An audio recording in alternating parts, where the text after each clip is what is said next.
Amit Kumar, Amit unique classes में आपका स्वागत करता हूं। आज जो हम देखेंगे आपकी के बहुत ही इंपॉर्टेंट क्वेश्चन जिसका नाम है, ओके बाबू देखिए ध्यान से, हो ची मी के संबंध में संक्षिप्त जानकारी दे।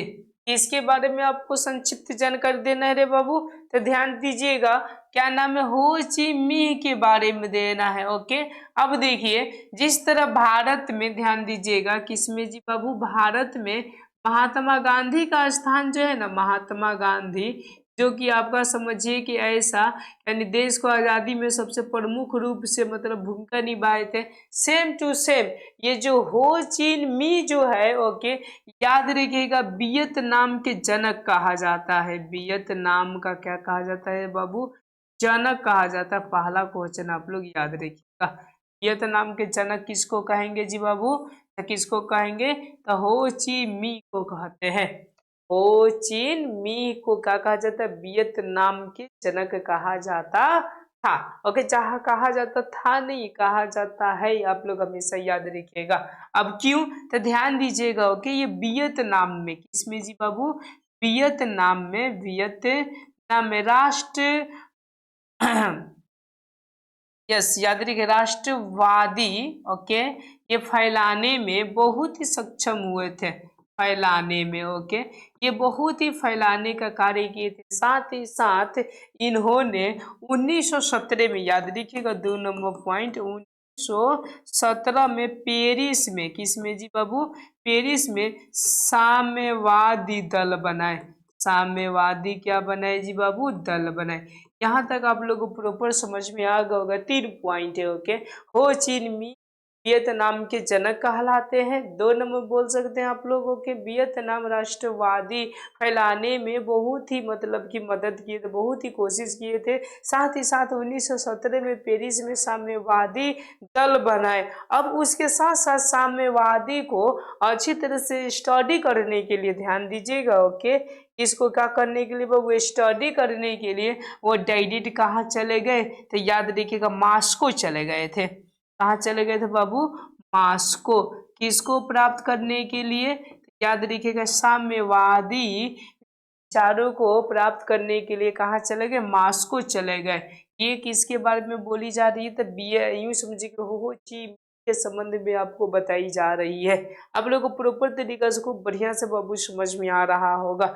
यहाँ तक कोई प्रकार की दिक्कत होगा तो बोलिएगा। ओके, यह 3 नंबर बोल सकते कि द्वितीय विश्व युद्ध, कौन सा जी बाबू? याद रखिएगा द्वितीय विश्व युद्ध में, द्वितीय विश्व युद्ध में, ठीक है ना, प्रमुख रूप से मतलब क्या कि भूमिका निभाए थे। इसी के साथ साथ याद रखिएगा एक दल बनाए जिसमें सिर्फ सेना ही रहते थे। वो था दल आपका, ठीक है ना, वियतमिह नाम था। क्या था बाबू? वियतमिह। कभी कभी क्वेश्चन पूछते थे कि वियतमिह क्या है? तब वियतमिह एक प्रकार का सेना का टुकड़ा था। ये मतलब वियतमिह को कौन संस्थापक थे, कौन व्यक्ति संस्थापक थे? तो याद रखिएगा हो ची मी थे। कौन थे बाबू? हो ची मी थे। यहाँ तक आप लोग बहुत ही प्रॉपर तरीका से समझ में आ गया होगा। चलिए अब हम लोग नेक्स्ट टॉपिक की ओर बढ़ते हैं। ओके, अब क्या किए थे ना, 3-4 नंबर हम लोग पॉइंट लिख सकते हैं। 4 नंबर कौन सा पॉइंट? ये हो जाएगा, ठीक है ना, कि इन्होंने कहा कि पूरे के पूरे वियतनाम के क्षेत्रों पर, वियतनाम के कौन सा क्षेत्रों पर वो जीत कर के 2 सितंबर, याद रखिएगा 2 सितंबर, ठीक है ना, 1945 को, 1900 किसको जी? 45 को स्वतंत्र घोषित कर दिए। क्या कर दिए बाबू? स्वतंत्र घोषित कर दिए थे। कब? 1945 में कर दिए। ओके, और देखिए ध्यान से समझिएगा, ठीक है ना, अब पूरे वियतनाम पे 1950 में, क्या जी बाबू? 1950 में ध्यान दीजिएगा पूर्ण रूप से, क्या जी बाबू? पूर्ण रूप से, ठीक है ना, वहां का शासक बन गए। वहां का क्या बन गए जी बाबू? शासक। शासक का मतलब समझ रहे हैं? ओके, वहां का वो राजा बन गए।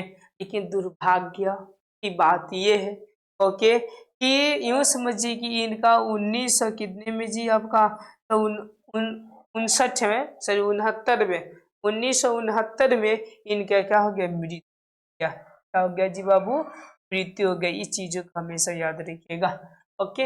अब लिखना कैसे अपने लैंग्वेज में ये भी आप लोग को बता देते हैं। तो सबसे पहले लिखिएगा हो ची मी, एक प्रकार के यूँ समझिए कि वियतनाम के जनक कहलाते हैं। और साथ ही साथ लिखिएगा ये वियतनाम में राष्ट्रवादी फैलाने में बहुत ही मदद किए थे। सन 1917 में पेरिस में साम्यवादी दल बनाए और साम्यवादी को शिक्षा को अच्छी तरह से प्राप्त करने के लिए मॉस्को गए, वहां से लौट कर आए। ओके, तो याद रखिए द्वितीय इस युद्ध में उन्होंने एक दल बनाए जिसका नाम क्या, ऐसा लिखेगा, जिसका नाम वियत मिन्ह था, जिसमें सेनों की टुकड़ी रहा करता था। उन्हीं के मदद से पूरे वियतनाम में, ऐसा लिखना है, उन्हीं के मदद से पूरे के पूरे वियतनाम में 2 सितंबर 1945 में स्वतंत्रता घोषित कर दिया गया। अपूर्ण रूप से वहां का शासक कब बन गए जी, आपका साम्यवादी। ओके, 1950 में स्थापित कर दिया। तो 1950 में जो स्थापित हुआ था, याद रखिएगा, पूर्ण रूप से। ओके, वो क्या हो गया था, साम्यवाद हो गया था बाबू। कौन सा हो गया था, साम्यवाद। आपको प्रॉपर तरीका से खूब बढ़िया से समझ में आ गया होगा। कई प्रकार की आप लोगों को समस्या या दिक्कत होगा तो आप लोग क्वेश्चन कर सकते हैं। चलिए, ओके, अब हम लोग अगले क्वेश्चन की रुख करते हैं, ठीक है ना। तो पहले इसके हम लोग लैंग्वेज पढ़ लेते हैं। ये थे आपके हो ची मी थे, देखिए इनको एक झलक बढ़िया से देख लीजिए, ठीक है ना। ये इतने महान व्यक्ति ये थे, ठीक है ना। आगे चलिए, आगे हम लोग देखिए। अब यहाँ पर ये दिया है, आंसर दिया हुआ है, तो देखिए 2 लाइन यहाँ पे आंसर हो गया है कि हो ची वर्तमान वियतनाम के जनक थे।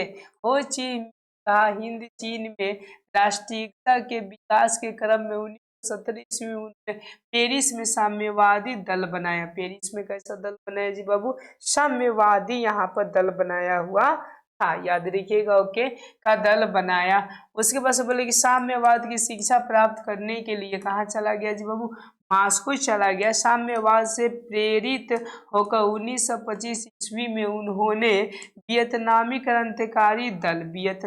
और कौन सा क्रांतिकारी दल का गठन किया। साथ ही साथ याद रखिए कार्यकर्ताओं के प्रशिक्षण की भी व्यवस्था कर ली।